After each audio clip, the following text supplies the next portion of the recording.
I still remember the day I got the job, the way my heart raced when I saw the offer letter from one of the most prestigious companies in the city. It felt like all my struggles, all my sleepless nights, all those unpaid internships were finally worth it. I was 24, full of dreams and desperate to prove myself. And my boss? He was the kind of man everyone admired, calm, polished, smart. He remembered names, complimented people in meetings, and made everyone feel important. When he told me, "You're different, I see potential in you," I believed him. Why wouldn't I? He gave me a raise within the second month, a promotion in the third, and started inviting me to stay late, saying things like, "You've got leadership energy. I see a future manager in you." I was proud of myself until one night when everything changed. It was a Thursday. The office was unusually quiet, even more than usual for an after-hours shift. I was in my cabin, headphones on, trying to finish up the client report. He messaged me, "Stay a bit longer. Need to discuss the new project idea with you." Of course I said yes. I was still new, hungry, grateful. At 9:47 p.m., I heard the door open. The office was supposed to be empty, but it was him, Mr. Morgan. My boss? Smiling, holding coffee. He placed it gently on my desk and sat across from me. "You're the only one I trust with this level of work," he said. I smiled nervously. Something about the silence felt heavy. Then he stood up, walked around my desk. My body stiffened. I told myself I was imagining things. He was just tired. Maybe he just wanted to talk. But then he closed the blinds, locked the door, and that's when I knew I wasn't imagining it.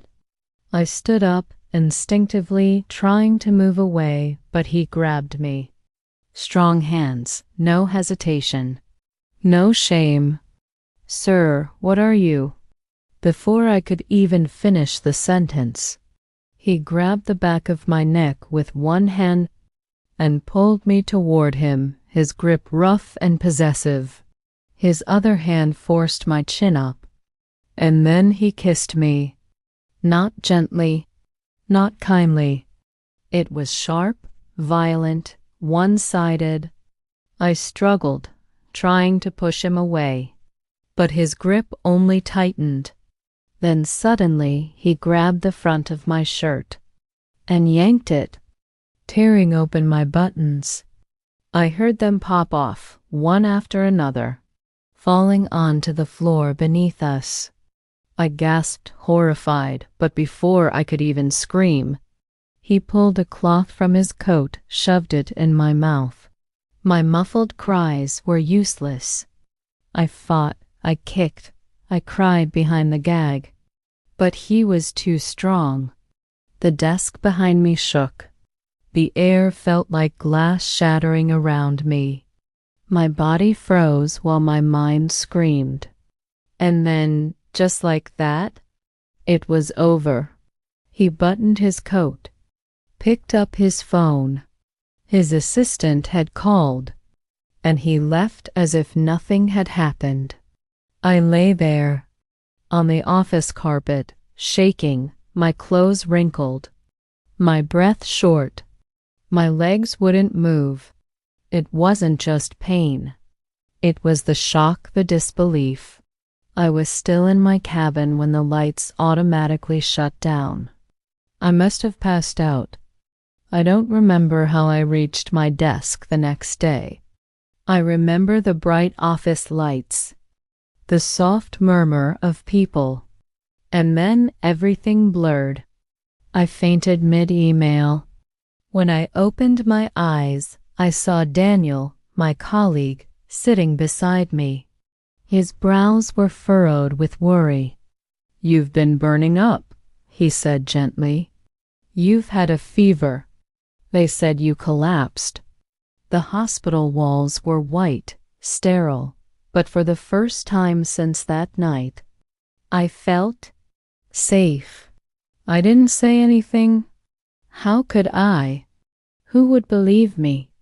He was the boss. I was just an employee. But Daniel stayed. He brought me juice, sat with me while the doctor adjusted my fore, and for some reason I started crying. Daniel didn't push.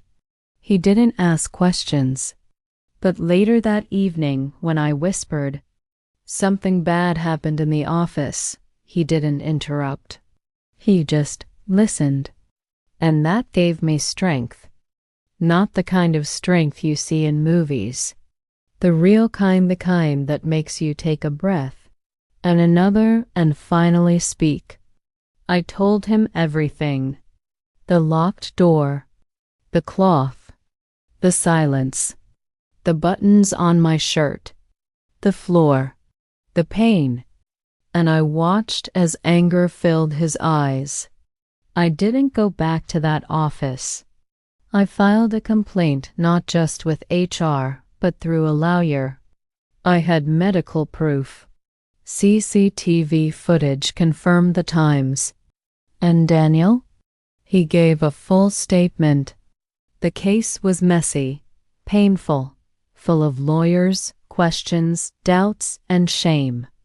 But I did not stay silent. I started therapy. The first few sessions were mostly me sitting in silence. But slowly, I found words again. My therapist said something I'll never forget. Your trauma is not your weakness. Your healing is your strength. It's been 6 months.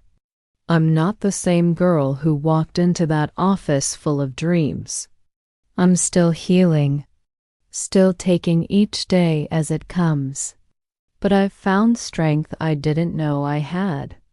Right now, I help other women who've been through the same. I speak at online forums.